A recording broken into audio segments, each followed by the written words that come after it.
Great news. Dirty Keto is now on Amazon.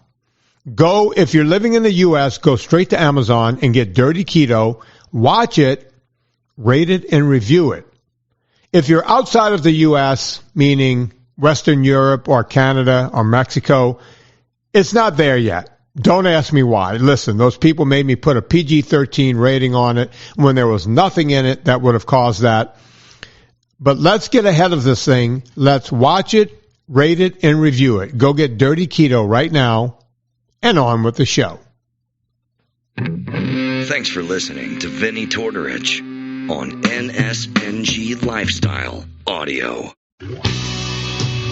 Welcome to the Fitness Confidential Podcast with Vinnie Tortorich, founder of NSNG, and co-host Gina Grad. Brought to you by PureVitaminClub.com, the world's purest vitamins.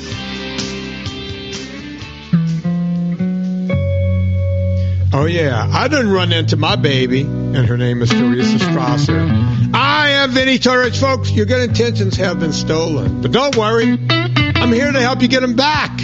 You may be soft and succulent at the beginning of this process, but hang in there. Before long, you will be lean and mean, guaranteed. I done ran into my baby and finally found my old blue jean.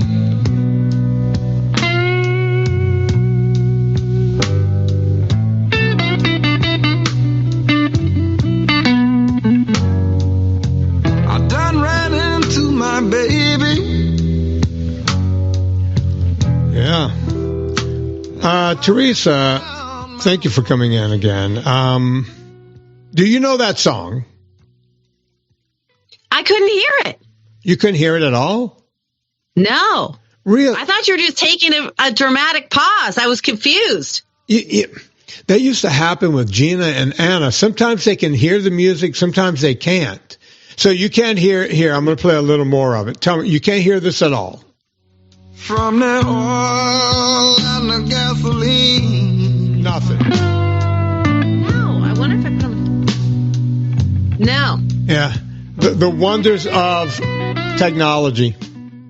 I don't know how to make it. Anyway, we were playing Blue Jean Blues by ZZ Top. Yeah. I know Bell Bottom Blues by Eric Clapton. Yeah, whole different song, different group. But still, I mean, you got Denim, you got Sadness, you got A Flared Leg. There's some overlap there. Yeah, there's a lot because bell bottoms were always in the 60s. They were, at first they were all bell bottom blue jeans. You're too young to know this. But then some hipsters got into like bell bottom and the pants were plaid. I don't know if you ever saw that. You can find... and then people got into something called a leisure suit. And those came also in bell bottoms. Okay, have I seen like Joe Namath in a leisure suit? Probably, yeah. Maybe OJ? Yeah. Everybody, it was the thing, right? It was the thing as big as women wearing shoulder pads in 1982. The same kind of thing. I like your hat, by the way. This hat is a sacred hat. Tell me. I only have this one hat. This one. This hat was one of the giveaways. When we did Fatta Documentary, we didn't know each other at the time. We crowdfunded that movie. And I was asking for $100,000. And you probably don't know this either. I did not want to do the movie. I didn't think I was capable of doing a documentary. So when Peter Pardini said, oh, yeah, we could do this thing. And I said, Peter, I'm not putting my own money up because this is going to fail. It's going to fail miserably. And Adam Carolla was telling me, and I called Mike August and all these guys here were going, it cost at least $500,000 to do a documentary.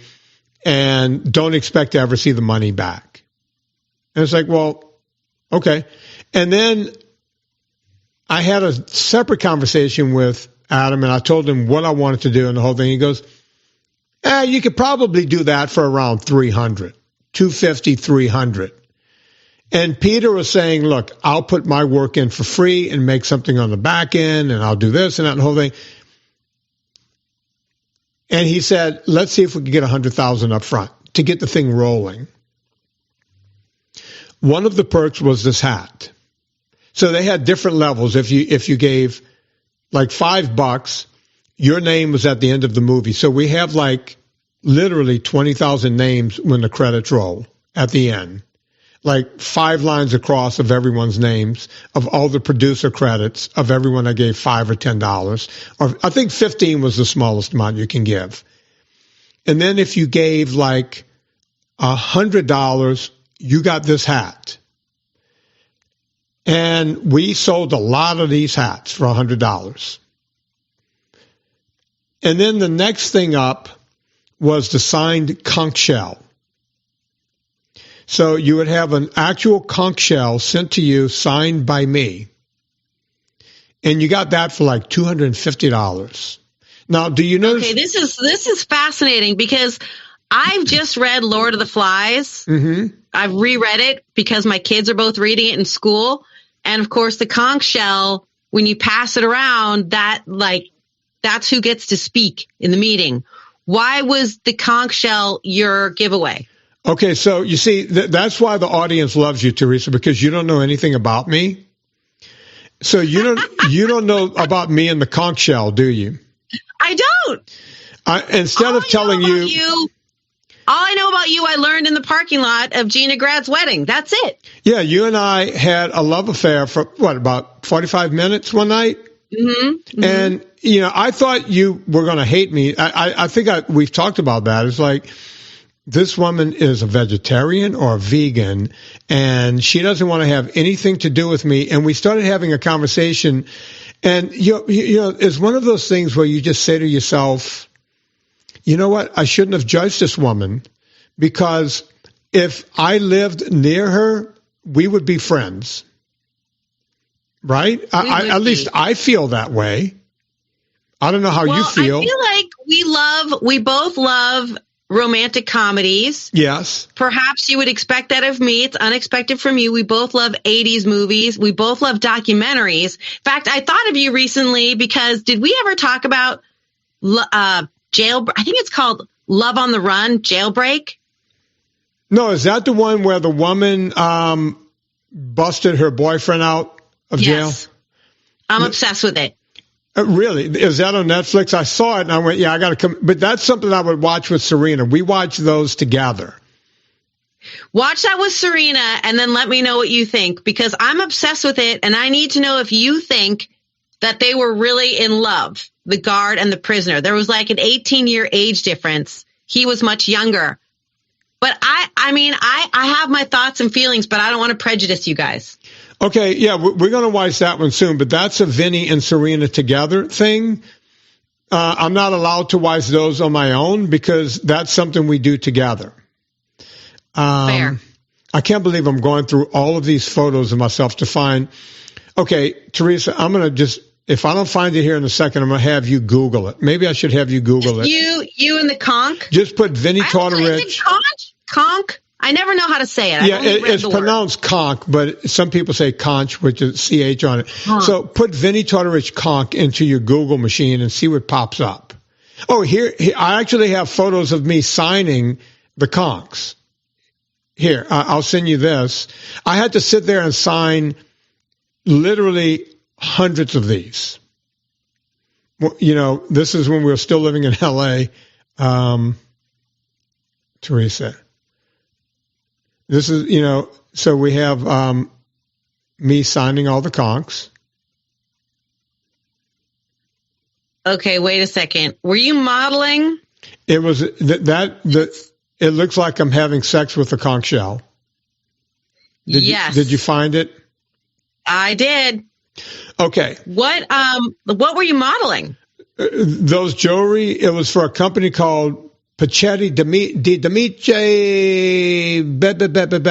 That photo went around the world. It was in W Magazine. It was in, you name. I don't know if you know this about me, Teresa, but I had a big career as a model. I'm not kidding about this. I'm not saying it I had an actual career as a model. Did you know that? Listen, I know you through the Corolla universe, so I think of you more as a football player turned nutrition guru. Well, yeah, I did not know about the modeling. All right, so when I got to L.A., here, I'm going to send you this photo. This is me back in L.A. back in the day. Did you see the one I sent you with the conch shell? Okay, I have a number of important questions that I think other people will also be wondering. One, okay. All right. Not how do you get your abs that way, because I just feel like that's like genetics and not having body fat. But did you have rituals you did either the day before or the day of when you needed your abs to look like this for a shoot? Yes. Maybe that's what we should talk about in this show, because it's one of the things that, it's not real. One of the reasons I started doing this show was you're not looking at reality. So you've seen me in person. We've been together, and we were in the parking lot. I keep myself pretty tight, right? Every now and again, I'll do a photo of myself. I think I took one when I was 60, and there was nothing other than I said, this is me at 60, right? I just saw that one online, and yeah, that's an amazing photo. Okay. You look basically the same as in the conch shell. Except 60 years old. So genetically, I'm going to send you a picture of me and my brothers. This is not to go anywhere else. Someone sent me this photo the other day. If you want to see what my genetics are, I'm going to send you a photo that someone sent me the other day. This is last year. Of you with your brothers. Yeah, this is last year at Thanksgiving at my brother Mark's house. So this is not for public consumption. Okay, this is just for my eyes only. And by the way, I should say that I liked you instantly, and here's why. Because you're a friend of Gina. Right. The friends of my friends are my friends, okay? And the enemies of my friends are my enemies. Now, I'm not Italian, but this is something I love about the Italian culture, the concept of the vendetta. Yeah. If you're mean to somebody that I love, you're dead to me, and I hope your whole house burns down. Yeah, and I grew up 100% Italian, and you would be my capo di tutti. Okay, I got the picture. Can I describe it? I don't want to throw anybody under the bus. No, you don't have to. Go on. But these are your three brothers? Mm-hmm. That's four of us. That's me and my three brothers last year at Thanksgiving. First of all, I love that you sent this to me. I love that you're so close to your brothers. It's super touching. It almost makes me want to cry. They're all handsome, and you look so happy to be together. Yeah. So it's the four of you, but obviously your body type is different. And I was going to chalk up your physique to genetics, but you're right. This disproves that because, so your brothers are like one of them is the biggest, like he's a round guy. And like the other one you might describe as barrel chested. Mm-hmm. And the third one, everyone is, I don't think they're doing the NS. What is it? No sugar, no grain. Yeah. I think they might be eating some grain. All right, so let me take you through them. You see the guy with the beard? Yep. He and I are Irish twins. Do you know what an Irish twin is? 13 months apart, 12 months apart. We're born 12 months and 1 week apart. Wow. He's 1 year older than me. He and Serena were born 3 days. He and my wife were born 3 days apart. Okay. And then the one in the green shirt, the heaviest one, that's Mark. Did you play football with Mark? No, Mark was about 9 years younger than me. He was actually, as you know, I played D1 college football. I know, school. He looks like he should be on the O-line. Okay. He was built like the statue of David in high school. He had a better build than me. He was a step faster than me. He was a better athlete than me. And he pretty much said, Mark's lazy athletically. I had to work my ass off in the gym. Mark just showed up, put his beer down, and said, hand me the ball, pretty much, and made magic. LSU, Texas University, Ole Miss, Alabama, everybody wanted this kid to play linebacker. Everybody. And he was like, I'm good. Found himself a beer, never looked back. He's not weighed under 300 pounds at all his adult life. He just immediately got fat. He's in that picture, he's probably 330, 340. He's got exactly my frame. If you took all of that away, he's built like me. Hard to believe, isn't it? I wish you could post this picture because it says a lot for your lifestyle and diet. You guys have the exact same smile. You're the same height. It's clear that you're brothers and that you share genetics, and yet he hasn't been under 300 pounds in his adult life. I'm curious now, is that why you went into this? Like seeing what your brother was going through? I'll tell you in a second. And the last brother on the end, Frankie, same, he was never a good athlete, but he was a skinny guy, good shape and whole thing. Okay, here's what happened to me. And I've told this story on the podcast before, but it might be worth telling again because people forget what happens, right? And I talked about this in Fitness Confidential, a book you've read. And if you go back through that book, there's a picture of me when I weighed 270 in that book. It's a black and white photo in there. So when I was playing college football, I went maybe 225 and nothing jiggled. My waist was exactly the size it is today.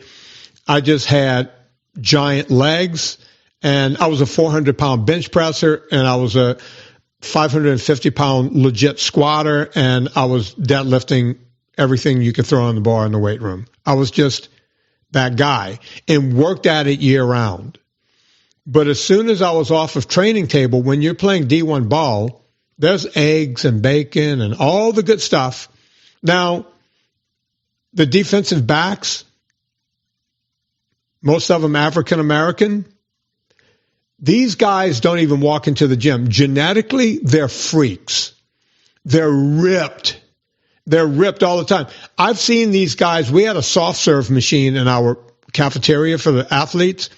I've watched these guys put soft serve on top of waffles and eat it. And they walk around ripped. So when you see these guys in NFL, when you see these guys, he runs 4.340 and the whole thing, that's God-given. That is just from heaven. And these guys walk around eating Skittles. I wish I was making this up. Right? Guys like me, I was in the gym. After practice, half these guys were drinking beers and smoking pot, and then walk on the field the next day and just run circles around you again. I was not that guy. I had to be in the gym, right? Well, as soon as I was off of training table and still in college, I had to fend for myself. I learned about things called vermicelli pasta. I learned about something called Mahatma rice. I learned about something called ramen noodles, because that's what you can afford when you're broke. I was still working out, Teresa. I was working out like a fiend, and I blew up from 225 to 270 like that. Boom, 270. And I was sitting in Camellia Grill with this little Jewish girl who I love dearly, close friends. We dated around, but we were mostly friends. Her name is Janie. I'm not going to say her last name because she has a high position in a big company. She's been running the universe for years. So Janie and I are sitting there, and I'm eating my hamburger, and I just happened to mention, said, I got to quit putting my Levi's in the dryer. And she goes, why? And I said, because I think the dryer's shrinking them up. And she smirked into her milkshake. And she goes, oh, sweetie, you're getting fat. And I went, hang on. And I did one of these, double bicep things. Right, sure. Come on, Janie, look at this. Look at these guns. She was like, oh, you're still strong because we used to work out together. But you're getting fat. It did not occur to me. That's why when people go, do fat people know they're getting fat? No, they don't. Because I was into being, fit and strong and everything. I never looked in the mirror. I only had a mirror in my bathroom that showed my face I could shave. I'm not a mirror guy. Does that make sense? Yeah, I know what you mean. It's sort of like the frog in boiling water. It's happening gradually. It's just happening. And I didn't say a word until I went, because you see, when your thighs are 33, 34 inches and your ass is, big, you buy bigger Levi's anyway and you just cinch them up, right? Right. Now, I'm now filling out the Levi's. I don't have to cinch them anymore, right? And now they're not even buttoning. I can't get them buttoned. And that happened in no time. So, well, you were having your ramen and your vermicelli. Yeah. But it's funny because in the 80s, I feel like athletes were all about pasta. Like if you were running a marathon or a race or participating in a triathlon, you'd carbo load. That was a phrase. All right. So hang on to that thought. We're going to get there. This might be the best podcast I've ever done. Hang on to that phrase. Jot it down. We're coming back to carbo loading. We're coming back to it. I'm putting a pin in it. So I went home that night. At the time, I was bouncing for a living. That's right. I was like Dalton. I was a cooler. I worked at 2 clubs. I would take an early shift at a place called Studebaker's. And I would always take that early shift because they would do after work, happy hour. So there was stuff I can eat for free while I was making money. And then I worked for the mafioso, for the Marcello family, the ones that killed Kennedy. They had a bunch of bars, Linfant's, 4141, all these late night discos in New Orleans. I would change out of my zoot suit for Studebaker's, put on a tux, and I would go work the door at Linfant's and 4141. Anyone living in New Orleans back in the 80s, I was the guy at that door. And I worked every night, made a lot of money. Matter of fact, did a little collecting. Not proud of it. Hold on. Did you have to stop? Did you have to break up any fights? Yeah. But in the finer clubs, it doesn't happen that often. You can usually get, like, if a girl's being bothered, a woman's being bothered, you can usually, you don't want to, late, because New Orleans stays open all night. The bad stuff wouldn't happen until 3, 4 in the morning. When the real drunks are still left in the disco. And then you would have to go to work. And you would just look at the bartender. They would throw you one of those ice things, those metal things. So you had a weapon to go with. Yeah. That was my life. That was my job. So I was doing that, eating, getting fat, but I was still strong and everything. Anyway, I was getting ready to go to Studebaker's. Went home, took a shower, and shaved. And I remember the apartment I lived in. The people before me left one of those full-length mirrors inside of, you close the door and to the closet. You opened it up and it was a full-length mirror. Yeah. Right? And I stood in that mirror naked. And I looked at myself forward. And for the first time, I looked at my body. And I didn't try to suck anything in. I saw the gut. I could see the big chest. I could see the big shoulders and the arms and the legs. But my legs, like, some of the definition was gone. And I had this big fat waist, right? I started looking like some of the linemen on the team. I didn't look like a linebacker anymore. And then I turned to the side and I saw the gut. I even tried to suck it in. And you couldn't suck that in. And then I looked back in the mirror and I pointed at my face in the mirror and I said, this stops right now. That was the beginning of the end of me being fat. I had no idea that this was the origin story. Yeah. The man in the mirror, the come to Jesus moment with your Janie letting you know you were getting big, and your Levi's had also been giving you feedback, but you refused to see it because you were enjoying the vermicelli. And I think that's part of the problem with today's world. We don't have Levi's anymore. Everybody's wearing stretchy clothes and clothes, sweats and everything else. It just keeps going with you.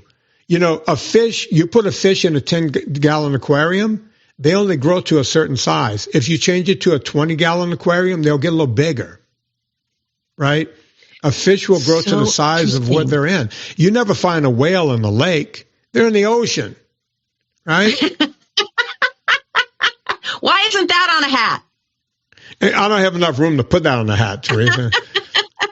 You see what I'm saying? If your clothes keeps expanding with you, you don't see the truth. And next time you go to the store, what do you just buy the next size up, right? XXXXL. Yeah.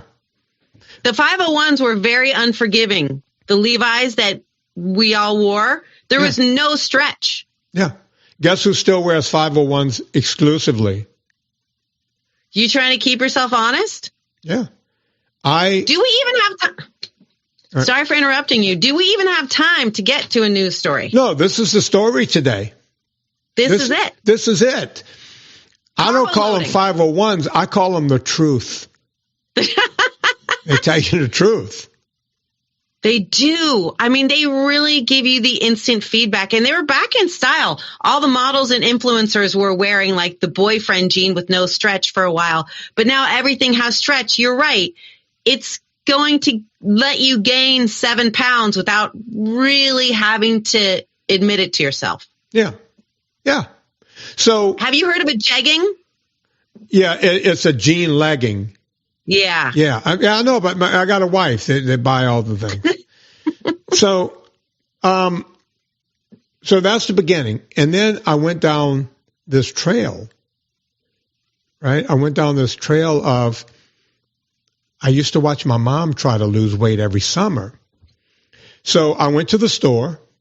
Folks, if you guys read Fitness Confidential, it's all in the book. I went to the store, the drugstore.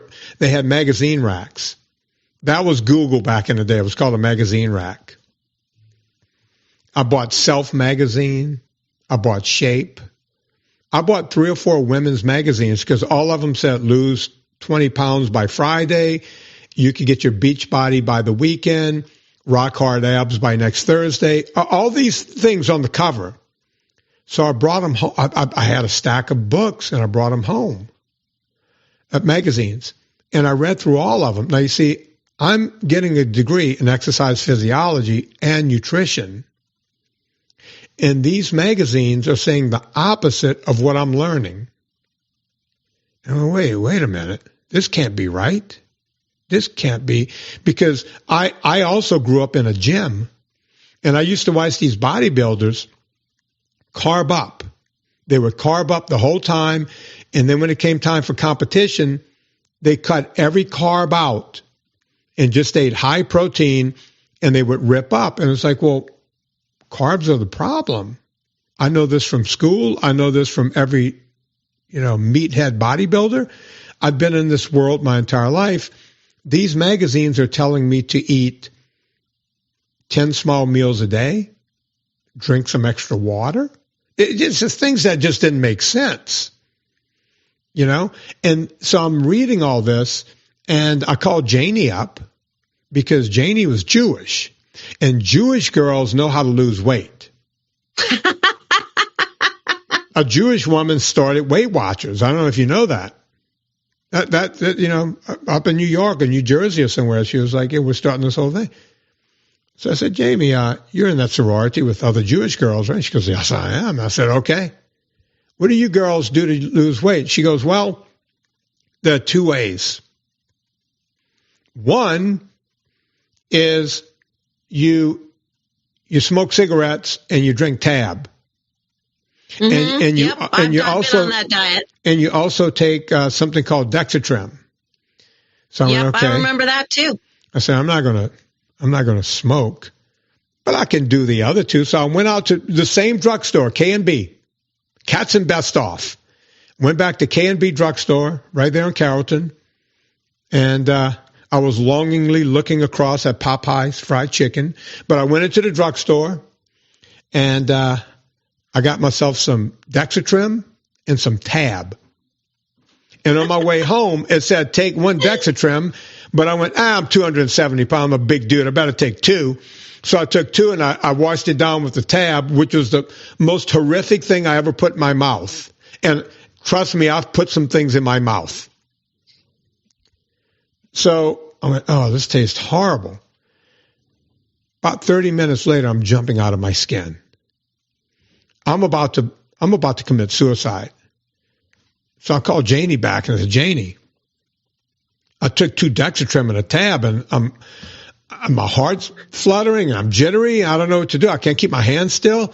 And she says, oh, that's the way you're supposed to feel. I went, okay, this ain't going to work.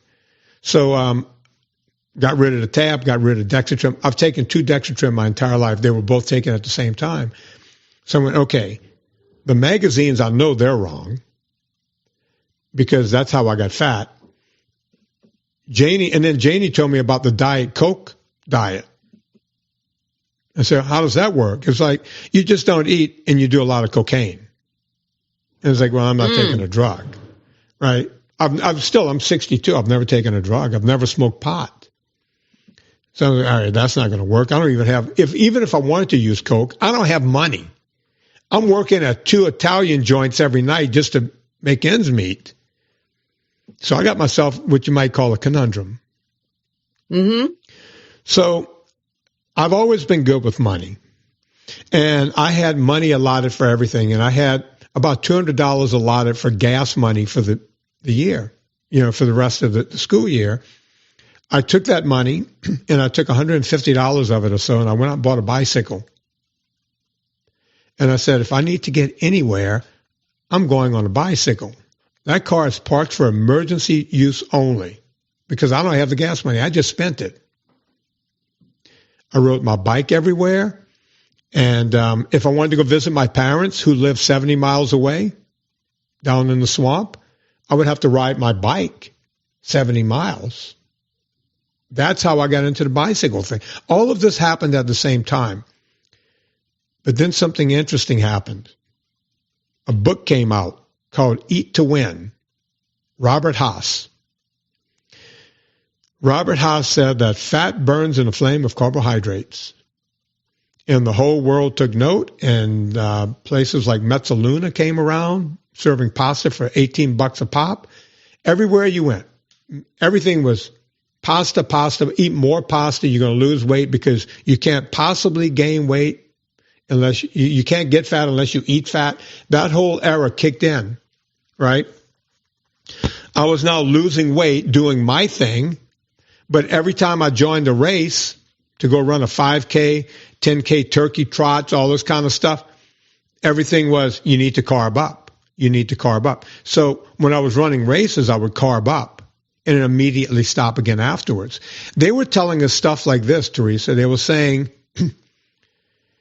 in order to really do well, stop eating carbs. Like if the race is on Saturday, stop eating carbs on Tuesday and really starve yourself of carbs until Friday. And then somehow miraculously, your body was going to supersaturate itself with all the carbs you were going to eat on Friday, and you would be superhuman on Saturday. I tried it all. I've done it all. That's why I know what I'm talking about. I've done every bit of it. Every bit of it. Right? That's so how when you were carbo loading, did you feel sluggish when you were running the next day and wonder, like, why is everybody telling me to do this? I don't feel supercharged to run. I didn't feel sluggish, but I would wake up that morning and, I would have to shit like it was hippo flop, right? Because all I did was ate pasta and rice and yams from 4 o'clock on the day before. Now you got all this fiber that needs to come out. And I noticed that every race, there were lines at the porta potties of everyone else that had hippo flop coming out of their bodies. Sure. So I'm like looking at that going, that ain't right. Carbo load, it has load right in the name. Yeah, you're loading up. So it's like, why am I eating high protein And, and I know fat is our preferred fuel. Why am I doing that? Right? And of course, Atkins had been out in the 70s, and I read his book. That made more sense to me.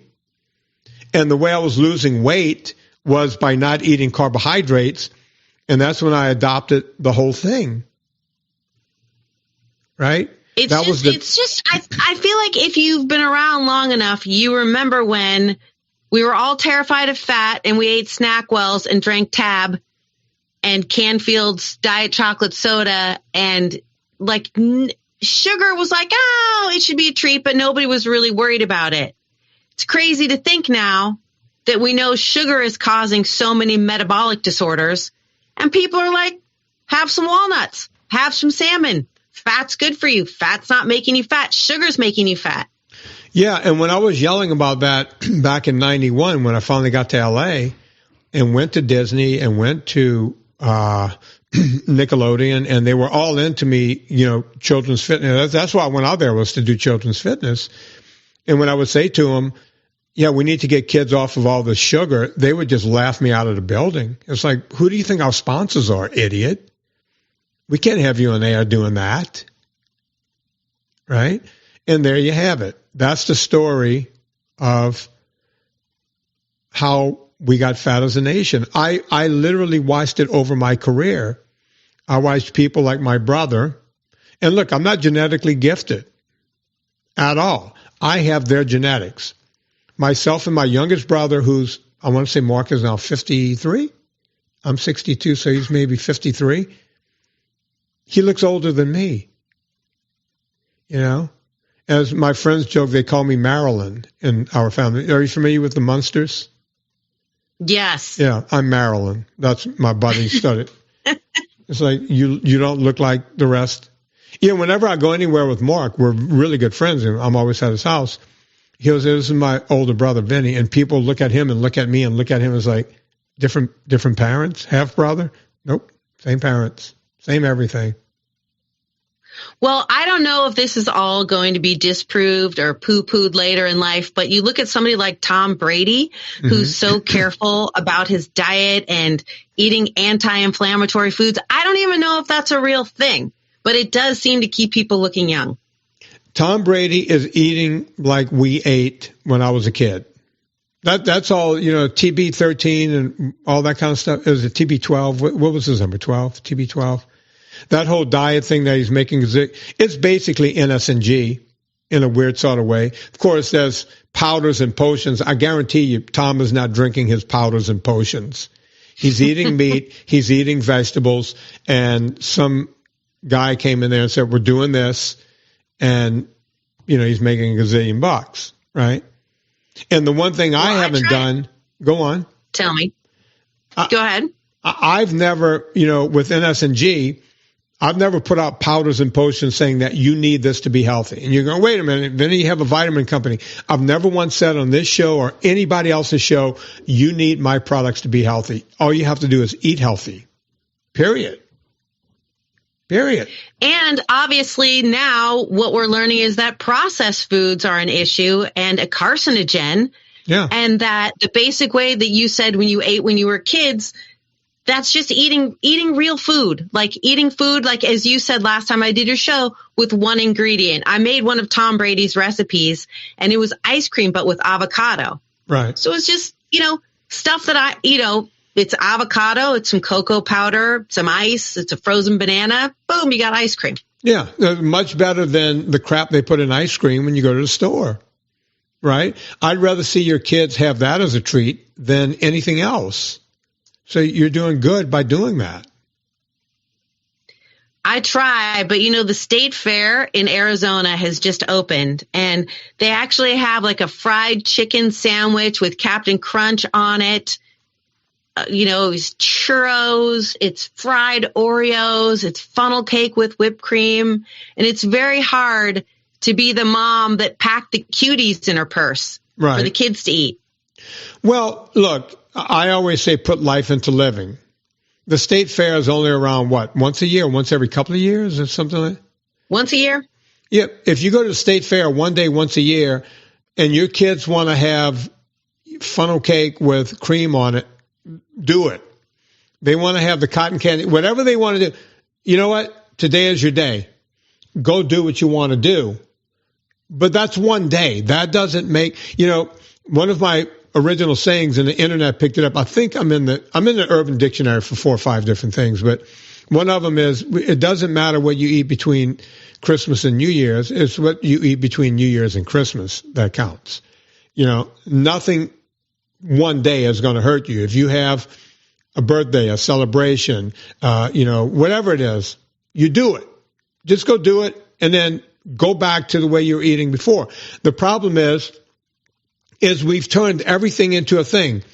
People go, I can't understand it. Every winter I get fat. It's like, yeah, we start with a candy holiday, Halloween, and then we go right into a pie holiday, and then we go right into a cake holiday, and then we end up with a drinking holiday. And if you live in New Orleans, we go right into Mardi Gras, which is a king cake eating holiday, and it just never ends. Well, of course, then you got Valentine's Day. That's a chocolate holiday. Yeah. So you got to pick and choose. You can't make everything a thing. Right? And that's not unless you want to take Dexatrim and smoke the Benson Hedges menthol ultra lights and then use your conch shell as an ashtray. Yeah. And that's the way I do it. I use my conch shell as a girlfriend. I could see that.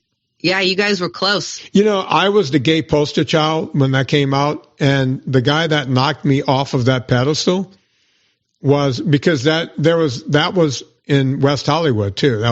That poster, and it went in magazine. It was around the world. It literally was a big deal. I was like 30 when that was done. I was not young, and a young guy named Marky Mark came out with a Calvin Klein ad, and that became the big thing. And I was like, thank God. Thank you, Marky Mark. And that's now Mark Wahlberg. He became the new poster child for a gay community, and I was not getting catcalls anymore. Yeah. So he knocked you off of your pedestal. Yeah, my gay pedestal, yeah. That's right. You were knocked right off, Boom. But then you didn't take over the Funky Bunch. No, I called up the Funky Bunch, and they said, can you sing? And I said, I can barely speak. And they said, well, we're good. And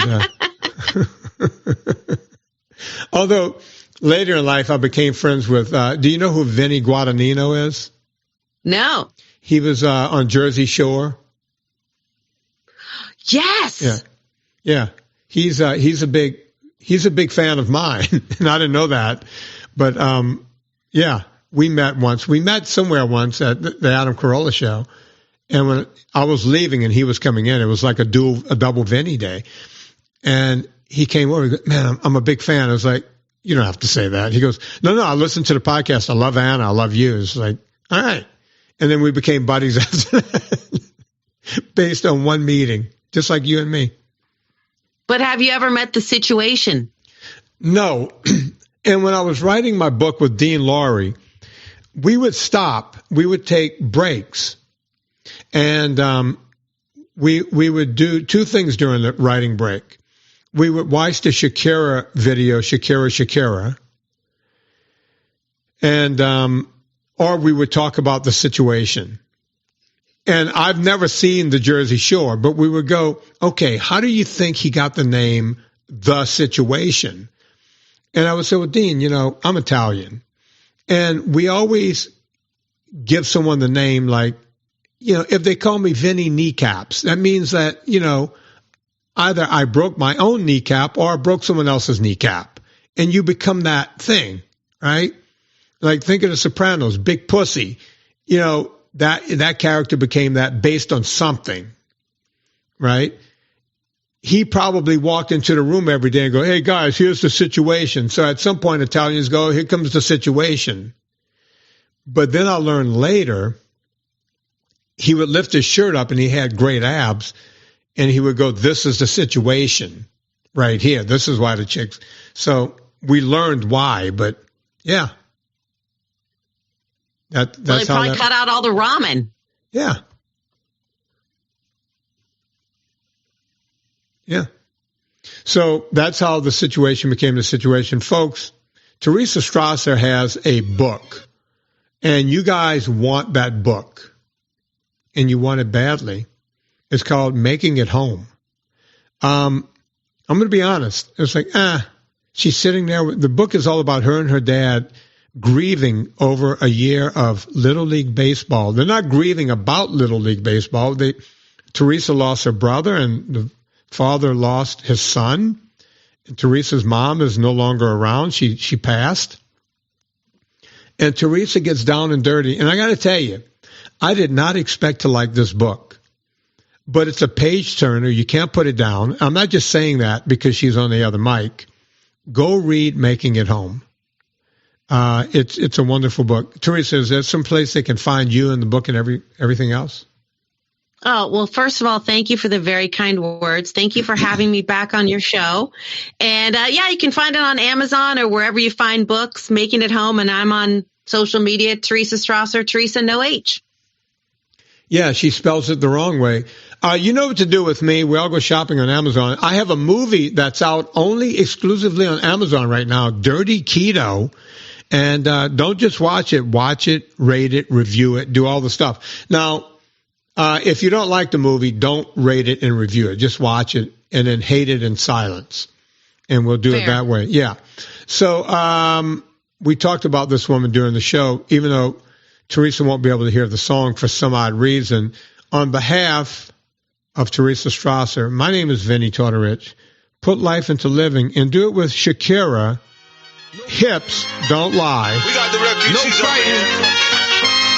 No fighting. Shakira. I never really knew that she could dance like this. She make a man wanna speak Spanish. Como se llama? Bonita. Picasa. Shakira. Oh, baby, when you talk like that, you make a woman go mad. So be wise and keep on reading the signs of my body. I'm on tonight, you know my hips don't lie. I'm starting to...